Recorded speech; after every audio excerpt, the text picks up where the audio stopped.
Welcome to Nostalgia Tech Lounge, probably the most nostalgic tech channel on YouTube. If you're a long-time first-person shooter fan like I am, you know about id Software. These guys were single-handedly responsible for creating and shaping the FPS genre in the early 90s. The technological prowess of John Carmack laid the groundwork for how almost all 3D game engines work today, and many of those engines were built on top of code licensed from id. But before they shocked the world with Wolfenstein 3D, Doom and Quake, id were primarily known for their massively successful 2D platformer series, Command & Keen. This was the first platformer game series to truly bring the console experience to the PC. All of this was possible thanks to John Carmack's breakthrough technology, which allowed PCs to achieve what no one had done before. And it all started with a simple game demo. Today I'm going to tell you how this little guy, and a stroke of genius, led to the formation of 90's biggest PC game dev studio. This is the story of Dangerous Dave in copyright infringement, the demo that started id Software. Let's get nostalgic.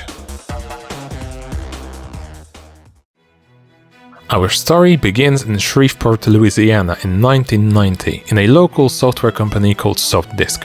Softdisk's main product is a monthly software subscription disk. Every month they would develop a new piece of software, mainly system utilities or check balancing programs. One of their most talented and key employees, John Romero, who is a big-time game developer, is growing tired of working on boring PC utilities. He considers leaving Softdisk for George Lucas's company, LucasArts, to work full-time on games. Softdisk's boss, Al Vacovius, who doesn't want to lose one of his most treasured talents, offers to start a new subscription disk dedicated exclusively to games. John agrees, but says he will need more people on his team to be able to meet the deadlines. John Romero, together with several other Softdisk employees, programmer Lane Rove, manager Jay Wilbur, artist Adrian Carmack, unofficial help from programmer Tom Hall, and a new hire, a brilliant 19-year-old programmer John Carmack, start Gamer's Edge, Softdisk's new game subscription disk.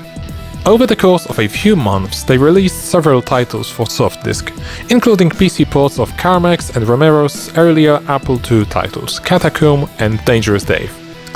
The work at Softdisk still wasn't living up to Romero's ambitions, however, as his dream was to make big league titles for PCs, and Softdisk was more interested in simple games that they could crank out every couple of months to fulfill the subscriptions. Fortunately for Romero, things were about to take a big turn. September 1990. The Gamer's Edge guys were working on a new title called Slordax, a Galaga-style space shooter. The game introduced a feature previously unseen in PC games: smooth vertical scrolling. In Slordax, the game world would smoothly descend from top to bottom, as if it was on a treadmill. Even though this was a step in the right direction, it was somewhat limited compared to what consoles could pull off. The player did not control the speed of the scrolling, and it was only limited to vertical movement. The killer feature that no one has yet figured out how to do on a PC was smooth horizontal scrolling. To achieve that, one would have to overcome one major hurdle: PC's lackluster speed. Back then, it was just too slow to be able to refresh the entire screen every single frame. Any attempts at pulling that off would give you around 5 FPS at best. The reason was the low bandwidth of the ISA bus that powered graphics cards. It just couldn't feed data fast enough. John Carmack was unfazed by those technical limitations and was looking for a way to overcome them. Thanks to a few incredibly clever coding tricks and several features of the EGA graphics card, he was able to trick the computer into performing way more efficiently. This allowed the measly PC to achieve the effect of smooth scrolling. The first person to see this breakthrough in action was Tom Hall. Even though he wasn't an official member of the Gamer's Edge team, he was so passionate about games that he would often drop by and help with art and design. When Tom saw the smooth scrolling in action, he only had one thought: this means we can do Super Mario Bros. 3 on a PC. No one had done this before, and they had the chance to be the first. Tom suggested they should copy the first level of Super Mario Bros. 3. Carmack agreed. Tom got busy copying graphics, pausing the NES they had in the office to freeze the action and take a better look at the original game, while Carmack implemented the missing features. Over the night, they've managed to make a near-identical copy of level 1-1. The only difference was the character sprite. Instead of copying Mario, they used the stock sprite of Dangerous Dave from Romero's games they already had. They came up with a clever name for this demo. Since this was essentially a ripoff of Super Mario Bros. 3 featuring their character, they dubbed it Dangerous Dave in copyright infringement. Tom even drew a cheeky title screen, where a serious-looking judge is looking at puzzled Dave. When they finally finished the demo at 5:30 in the morning, they copied it to a floppy disk and sat it on Romero's desk. Then they went home to get at least a few hours of sleep. When Romero came to work the next morning, he found a floppy labeled Type Dave 2 sitting on his desk. Curious to find out what the other guys came up with, he inserted the disk into his PC and launched the game. He was greeted by the silly welcome screen, and after hitting the spacebar, saw what looked like an almost perfect replica of Super Mario Bros. 3 first level, featuring his character, Dangerous Dave. He knew that Carmack had been working on smooth scrolling for a long time. Unsure what to expect, he pressed right on the keyboard and watched Dave scroll smoothly across the screen. The time stopped. It was like a bolt of lightning. He couldn't believe his eyes. Did Carmack just figure out how to do what no one has managed to accomplish over the 9 years of PC's existence? Romero was looking for tricks, wondering if somehow this wasn't actually happening. This was huge. This meant they could be the first guys in the world to bring true console-quality gaming to the PC. He could hardly breathe. He just sat there, speechless, utterly destroyed by what he just witnessed. He knew that what he had in front of himself was their future. Only after an hour or so, when the other guys finally showed up in the office, he was finally able to utter some words. He only had one thing to say to Carmack. This is it. We're gone. id Software was born that instant, on September 20th, 1990. Romero knew they had to get out of Softdisk with this technology. There were two reasons. Firstly, Softdisk wouldn't take advantage of this technology, as they were only interested in CGA games. EGA still wasn't popular enough as it was quite expensive. But more importantly, releasing it through Softdisk would mean that this game would be limited only to their subscribers. Jay Wilbur had an idea. He told them they should make a full, polished demo of Super Mario Bros. 3 and send it to Nintendo to try to get a deal for a PC port. The id guys would take the weekend to create the full demo. During this short period of time, they recreated as much as they could.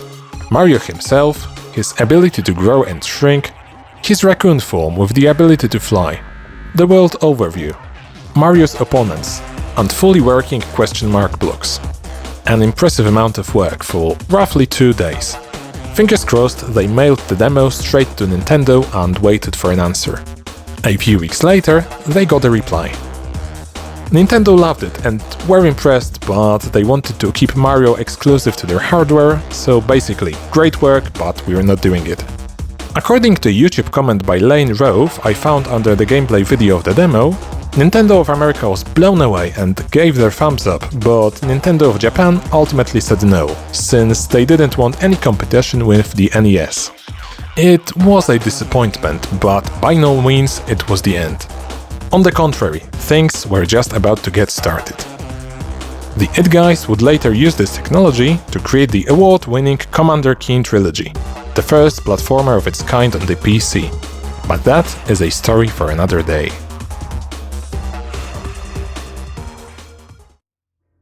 Let's now take a look at the demo. Upon launching, we're greeted by this cute welcome screen. If you wait for a few seconds without pressing any buttons, a demo starts playing. Pressing Ctrl, Alt or Space will start the game. It's basically a simplified clone of Super Mario Bros. 3 Level 1-1, minus the opponents. Arrow keys will move Dave around, left Ctrl is jump and left Alt is run. The question mark blocks don't work. You can run, jump, collect coins and fall into the pits. Pressing escape will allow you to quit. And that's basically it gameplay-wise. This was just a technology demo created to showcase the smooth scrolling trick Carmack invented. One other thing worth noting that is included with this demo is the level editor TED, created by John Romero. Using TED you can create new levels and edit the existing ones. There's also one extra level that you can access in the game. To do that, you need to rename level 01.dd2 to something else and level 02.dd2 to level 01.dd2. Level 2 is also basically a demo level, only this one is completely vertical. As for the Super Mario 3 demo, unfortunately the only thing that was published is a gameplay recording shared by John Romero in 2015. Most likely due to copyright reasons. The demo is not lost, however. In 2021, the String National Museum of Play received a copy of the demo for future preservation. I think we can all agree that this is a very important piece of the gaming history and as such should be protected. Who knows? Maybe at some point in the future we will all get a chance to play it ourselves. If you want to know more about the history of id Software, I highly recommend this book, which was a huge help during the making of this episode. Masters of Doom by David Kushner. It chronicles the lives of two Johns, John Carmack and John Romero, their early childhoods, the beginning of id Software, how their early games came to be, and what happened after the massive success of Doom and Quake. It's one of my favorite books ever and a must-read for every id fan. The Dangerous Dave and Copyright Infringement demo can be downloaded from my website, retrotechlounge.com. You can find it in the Games section. Let me know in the comments section if you're also a huge fan of id games and if you would like more videos about them in the future. Please leave a like and subscribe, it really helps this channel grow. Also, make sure to visit my social media. Thank you so much for watching, and I will see you in the next video. Cheers!